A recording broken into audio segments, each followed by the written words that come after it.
Welcome to Science Matter, the platform, the brand that brings you the best of everything entertainment, sports, lifestyle, fitness, faith, and so much more. I'm Monique, your host. Thank you for joining us today. You're probably wondering why is she holding a basketball and wearing a football Mexico jersey? Well, I love Mexico. I love their team. I love United States team, France, England. I can go on. I just love FIFA. I enjoyed watching the World Cup that recently ended with Spain winning the championship. But in regards to today we're having an entertainment sports talk on LeBron James' new decision, the breaking news, this new decision of where he's going for his next team, being a free agent. And also we're talking about and covering today the layoffs that ESPN allegedly had and one of my favorite sports football analysts, Ryan Clark. So keep staying with us here and give us a few minutes of your time. If you would like to be so kind for free, hit that like button, tell a friend, come back and join us again, subscribe, and we have more for you. More gets more better. God bless you all. My name is Monique. I'm your host, your hostess with the mostest. And I'm excited to announce that LeBron James has announced his new location from leaving Los Angeles Lakers and now joining the Philadelphia 76ers. Yes, LeBron James will be joining the Philadelphia 76ers, his new home. You know, I got to congratulate LeBron. He's given this NBA league so much of his time, over 23 years. He's going on his 24th season of playing basketball, and he's gotten better and better and better. I mean, LeBron James is in impeccable shape. The man is committed. All the athletes that are in the NBA are committed. But LeBron James is bringing this extra sauce. You know, you put some sauce, you know, my husband loves when I make them greens. And when you add that special sauce to it, you have that a special touch to it, it gives that specialty. And LeBron's been a specialty player. He goes to practice, I think, 2 or 3 hours early. He goes to show up for games 5 hours early. I mean, he's committed. He's committed. And although people keep saying his age, leave that man with his age and his stage alone. Because LeBron is in better shape than some of these people half his age. His eating regimen, his lifestyle, his discipline is at another level. And we're enjoying watching it. I want to watch it as long as we can and watch him on that screen or in person playing basketball. So LeBron has decided, he announced that he's decided to go to the Philadelphia 76ers, who already has a wonderful full roster with Joel Embiid. One year he was the MVP of the NBA.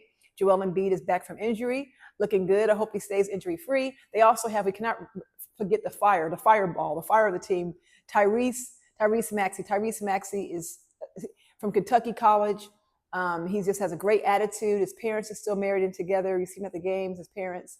And he's just an incredible athlete, athletic, quick, plays defense, two-way player. They also have, that just joined from trading from the Boston Celtics, Jaylen Brown. I'm so excited about Jaylen Brown joining the team. Jaylen Brown he's an anomaly himself. I mean, Berkeley grad. I mean, he's highly intelligent, pretty much a genius.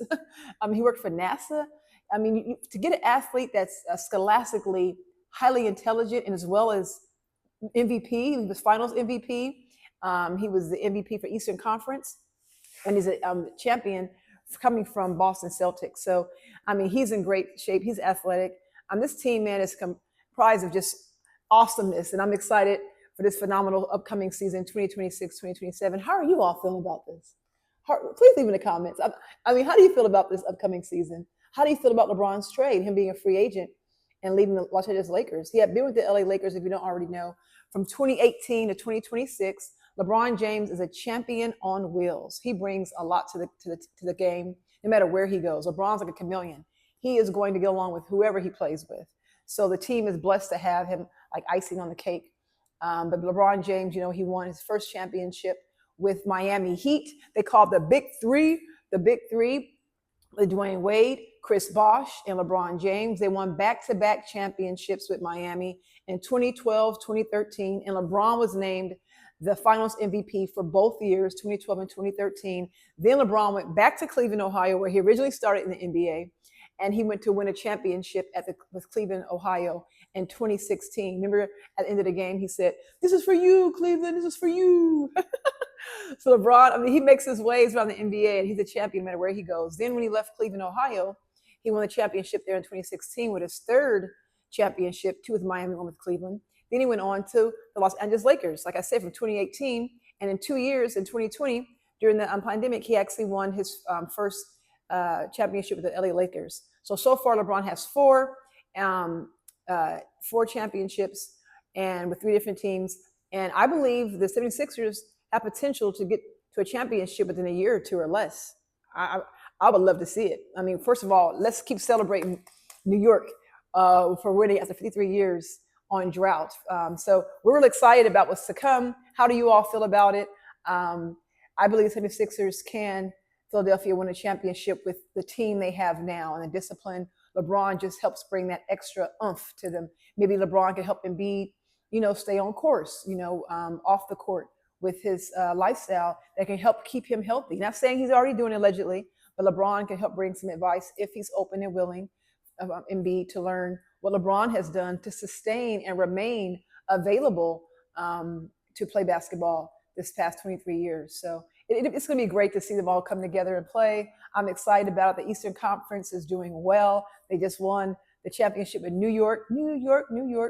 And I'm excited that New York is still celebrating being the reigning champions. So next year, we're in for a treat. Their season starts October 2026. Are you guys excited? I'm excited, like 3 months away. But we still have so much sports before that. We have the U.S. Open happening soon, happening in New York as well. So I'm excited, and I look forward to that. But as for now, the tennis U.S. Open. And right now, we're going to talk about ESPN. Did you all hear about the layoffs ESPN had?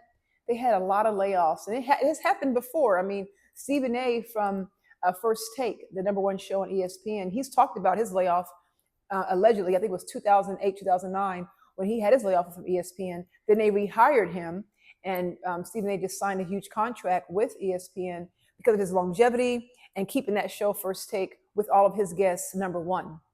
But unfortunately, one of my favorite football sports analysts for ESPN, Ryan Clark, was recently laid off. He goes in depth about what happened. I want to share with you in this quick statement that he made. Ryan Clark has his own podcast with his two co-hosts, and they talk about all things that's happening in sports and life. They do interviews similar to what I'm doing here and starting here on Science Matter platform. And we want to have you listen to Ryan Clark on his own, sharing with his co-hosts, Channing and Fred, on the Pivot podcast. Please support them over there. They're already doing great. I watched the podcast. I support the podcast. And they're talking about recently the letting go of Ryan Clark. And Ryan Clark is being interviewed by his co-hosts, Channing and Fred, and they're asking him questions regarding. So this little statement here, and Ryan Clark is talking about the signs that he actually noticed. No, signs matter, and so do you. But signs matter to him, that he noticed signs while working at ESPN. So here, take a listen. This is for fair use only. Fair use. And you think, what I learned about ESPN is so many people who worked there grew up close to ESPN.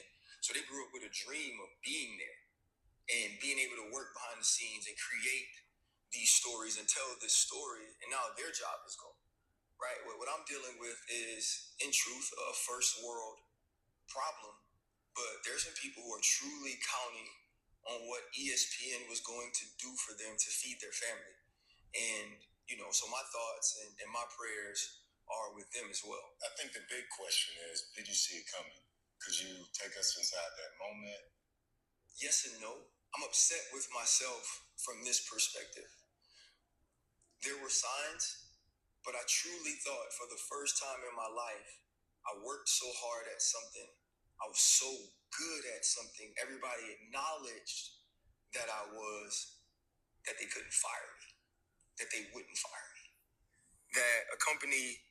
But they did fire him, unfortunately. And Ryan Clark, I have empathy for what you're feeling right now, but I have to touch on something that's a little bit deeper than Ryan Clark's experience. It's experience of so many other journalists out there who actually went to college, that majored in journalism or speech communication, that went to school with aspirations to work at ESPN, behind the scenes or in front of the camera. They dream to work at CBS, Fox 11, all these different networks. And Ryan Clark, you've been blessed. You are an NFL champion.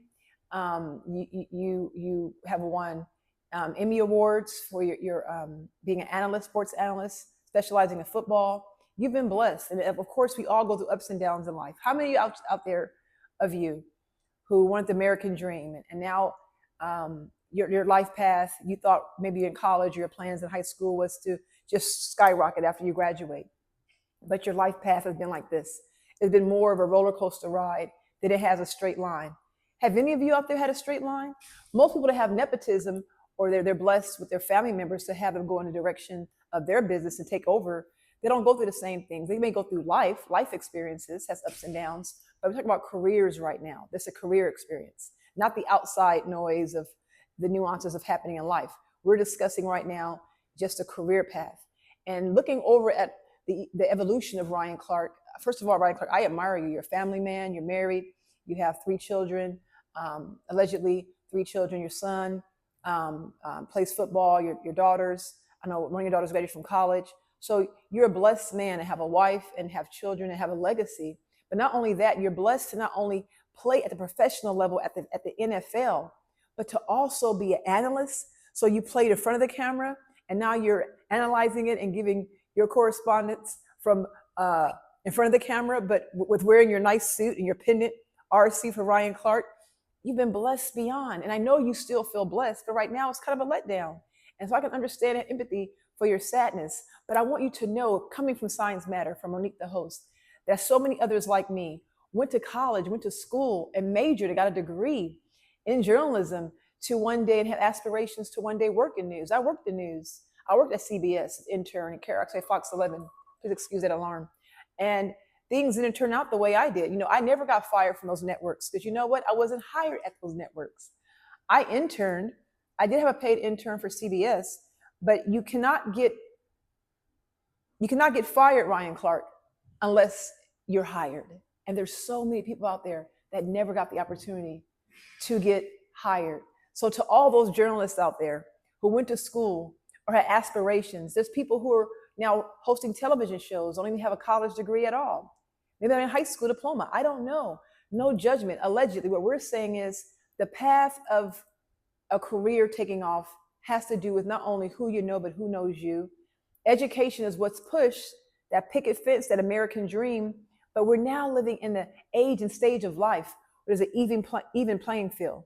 See, Ryan Clark had opportunities because he's great at what he's doing. And him also being a professional athlete didn't help getting the job and who we know and who knew him. But he sustained and remained there for years. And that's the part that I really, really admire. However, I do have concerns for those that I can relate to that actually went to school for it, that are writers, that are authors, wrote for newspapers. I get it. You haven't had to afford those opportunities yet. So that's why we create our own lanes. We create our own platforms and pray to God that it's fulfilling as it could have been with the aspirations we might have had in high school or college. So to all the journalists, don't give up. Find your niche, find your way. If it's behind the scenes as a writer, a script writer, if it's being a producer, director, just find your lane or just create your own platform. There's no excuse now. The opportunities are endless. There's a level playing field.